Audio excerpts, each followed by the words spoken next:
G'day punters, welcome back to the MacBet Early Move, where each week we're previewing the feature race in Brisbane on a Saturday. The Metro meeting's heading down to the Gold Coast this week. John, heading down there, betting, ready to go. No, I'm not actually going down the Gold Coast. I'm going to go to Ipswich. I'm going to go up there. There's a meeting at Ipswich, so it's, I just try to get away from those crowds down there. It's going to be a tough meet down there with the rain around. It's going to be heavy, and we've done it. We've finished the whole meeting already, sort of thing. So we're on to Ipswich. But I think just for everyone, I think it'll be a better betting type of meeting for Ipswich. So from the I'm yard, happy, to look at the yard in Ipswich, for the horses that stand out there. Whereas because you go to the Gold Coast, most of these horses are going to stand out because they're quality horses. So for sure, it's not much point in doing it, I don't think. So that's what I'm going to do. Sweet. Hopefully there's a little bit of value there. And of course, we will be covering the Gold Coast with the sheets early in the day. Those will be up on the website. But let's talk quickly. Eagle Farm yesterday, race 1, Valley Rattler, $20 plus. Can you tell us how you found it? Well, I actually had it pretty short, and I changed it, but I knew what I had it, and I was comfortable in actually backing it because the horse that won, one of Kendrick's horses that won on last Saturday, this horse, it went nearly as good as it, and it's going to a dirty midweek with a favourite that's got run down at Clounder on a Sunday. So I was just happy to back it, and I think if it got beat, it would have been just a tragedy, just because the fence was no good yesterday as well, and it's got up on the inside. So yes, he got it into a position that I didn't think he probably would have been able to. I thought he would have been sort of 5 lengths off from coming wide in the best part of the track, but he actually got it into 4th in the fence or 5th in the fence at one stage, and railed up, which he, race 1 they take a punt on it. I don't think it's a wise move, but he took a punt, and thank God he was able to be good enough to get through and win. So it was a nice start to the day, that's for sure. Definitely. It was a little bit close at the end. I was wondering if it was even sort of going to place for a while, and then, just stuck the nose out and put us in front for the day, which was really, really strong. Yeah, I think the yard actually played a good part yesterday. There was one there I like, Smooth Move, but went terrible. It just went disgraceful. But there was another one there later in the day that we backed at Doomben last time. I just can't remember the name of it. And it was on a wet track, and they put the blinkers on yesterday and brought it back in distance. And geez, it looked beautiful in the yard. And as it turned out, we bet against the even money favourite, and we backed first and second, sort of thing.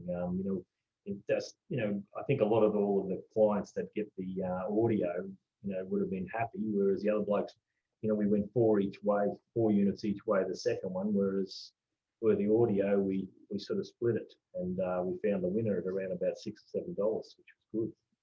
Yeah, it definitely pays to be a subscriber at the moment, especially with the audio and NRL starting back up today. Actually, we'll be sending that one out. There'll be a few updates to come, but we'll shift our focus to the Gold Coast. Race 8 is the Tab Jewel for the 3-year-olds over the 1,200 metres.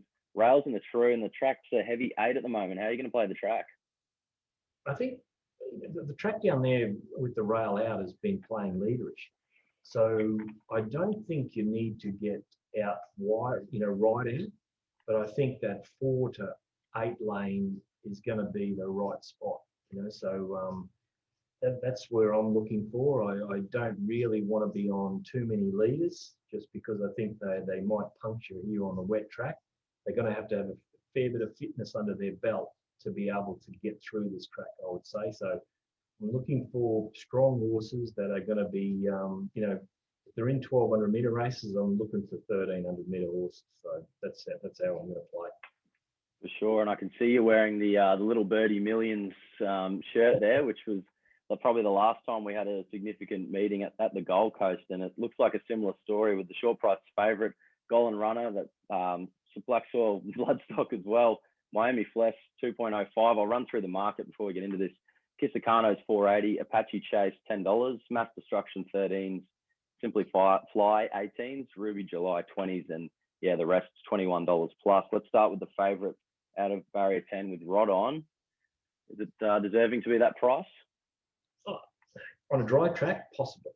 You know, I wouldn't have it evens, but I would have it a lot shorter than I've got it. I just think that, you know, she hasn't actually had any pressure put on her at all. She's been running time just on her own.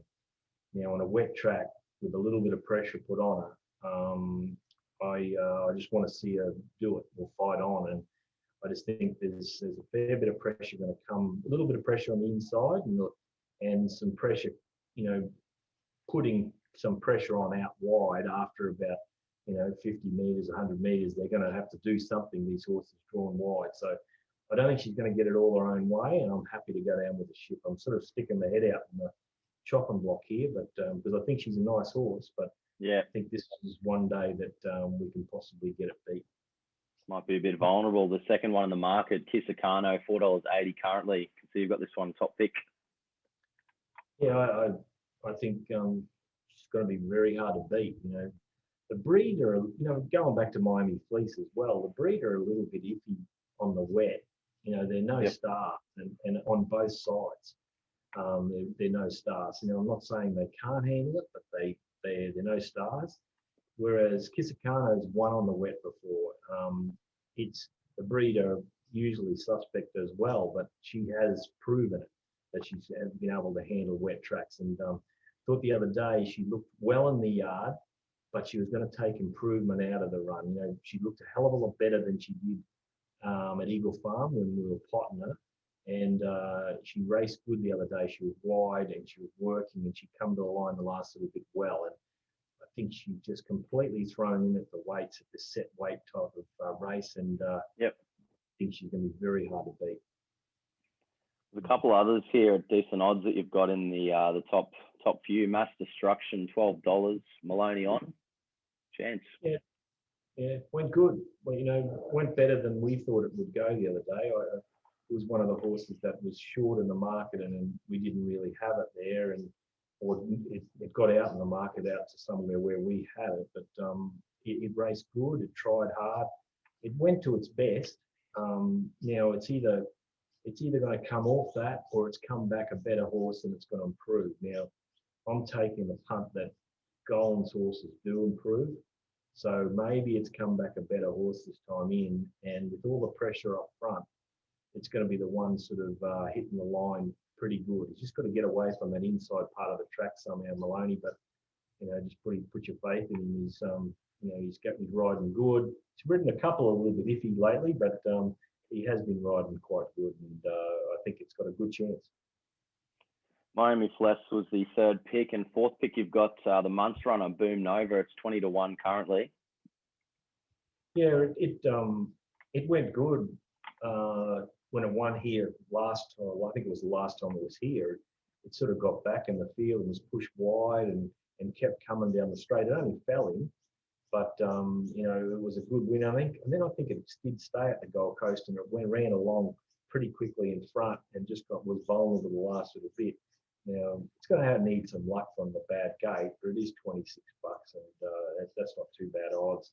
I just not sure where it's going to get to. I do like the other two. I think they're very strong horses, and Kisakano, you know, if you go on his run her run the other day, she's extremely hard to beat, and if you go on her runs last preparation, she'll win. So you know, I've just got to take a punt now that she's right and she's ready to go. For sure. So you might have Boom Nova in there and Mass Destruction for the wider exotics possibly. So on the day, I know you've mentioned you like betting later. Are you going to wait for the track and wait to bet, or do you think people at home should maybe snap up this $4.40 now? No, I'd wait. I know Miami Fleece is going to be solid in the market because everyone's going to be, everyone's got a wrap on it. So it's going to be solid. And Kisakano is going to be anywhere from the $3.80 to $5 mark. That's where she's going to land, depending on what everyone thinks about Miami Fleece. So, I'm quite happy to just wait and see and get a bit more information out of the track, and For see, sure. See what's going on. I think the whole day you've got to pretty much do that, because if you bet now, there might be a couple of scratches as well coming out of this race as well, and you cop the deductions, on top of it. So it's always better on these type of days to just keep your powder dry. Sure. Where you let it go. Easy to get excited with these early prices, but yeah, feature race, you'd think the prices should hold up relatively well. But that's all from us at the Gold Coast today, guys. You're out at Gatton tomorrow, you're telling me, and we're going to do a half Sunshine Coast meet for weekly and monthly guys, so they're going to get a little extra meeting there. Yeah, I'm going to go out to Gatton. I think it's not too bad a meeting, so I'm going to go out there, and I'm just going to do half the meeting possibly at Sunshine Coast, and then back into the 2 meetings on Saturday. So and then I think it's back to Caloundra Sunday. So we've got a busy week, but happy. I'm on top of things at the moment. We've cleared out the Gold Coast, and we're into Gatton, and hopefully we can knock that off, and then into Sunshine Coast early in the morning. Airborne, and I think the car must be getting some Ks this year. You've been travelling far and wide, Ipswich, Gatton, and I'd say the years before that, you'd working from home, so you'd pretty much drive down to the cafe for a coffee. That's about it. I think that's right. I think my car used to do probably around about 6,000 a year. That's about it. And I'd like go up the coast or go on holidays or something like you might go somewhere, but lately I think I might have to get a new car shortly. I'll drive this one into the ground and then see how we go. If we can get Kisakano to hit the line, we might be having a look. A few more of those first ones yesterday, it'd be all right. Too good. All right, guys. Did you bet? Did you bet? No, I didn't bet. Oh, I watched it go to the line, and I was happy, but I wasn't as happy as I could be. If that makes sense. I think Corey down at the races yesterday, he was happy. He backed it, sort of thing. So hopefully he can move all in on an NRL game tonight over the weekend. He said he was there with some mates from work, and one of the bookies packed up and went home early. He was offering best tote on that race, so they might have cleaned him out. It's good. All right. Head to macbet.com.au, guys. Get all that stuff. Definitely pays to be a weekly or monthly subscriber, and we'll have the results up this afternoon as well. Thanks, John. Good. Thanks, James. Talk to you soon. Cheers.